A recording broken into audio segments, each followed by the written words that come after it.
শেষ করতে চলেছি তাদেরকে দিয়ে। কোয়েস কিন্তু এরকম ছিল না, আমরা ভেবেছিলাম একটা অন্যভাবে তৈরি করব, কিন্তু প্রথমেই চলে এসেছিলেন তারা যারা ইন্ডিভিজুয়াল প্রোডাকশনকে আজকে বাংলা ছেড়ে দেশ ছেড়ে বিশ্বের দরবারে নিয়ে গেছে অনেক প্রতিকূলতাকে সঙ্গে করে। তো তাই সেই টিমেরই টিম ফাইনার্স, yes she has right and my friend Anuradha Mukherjee. ও আরও মাল্টি ট্যালেন্টেড এবং অনেকগুলো সিনেমা করেছে, হালাল, সোয়েটার এবং বিভিন্ন জায়গায় বিভিন্ন প্ল্যাটফর্মে ওকে দেখা যায় এবং she is the gorgeous one. And thank you যে আজকে সেই দাসানিতে সেই সন্ধ্যা থেকে শুটিং সেরে এখানে আবার চলে এসছে, সমস্ত বাধা অতিক্রম করে, ট্রাফিক জ্যাম সব কিছুকে করে। And I am really honoured. Thank you Anuradha. I will welcome Anuradha Mukherjee here.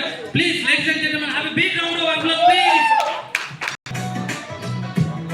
আচ্ছা, আমাকে অনুরাধা বলছে গানটাই তো শুনিনি, একটু গানটা চালিয়ে দেওয়া যাবে? কারণ এটা কিন্তু ম্যাডাম নিজে রিকোয়েস্ট করেছে গানটা শোনার জন্য। হ্যাঁ, তো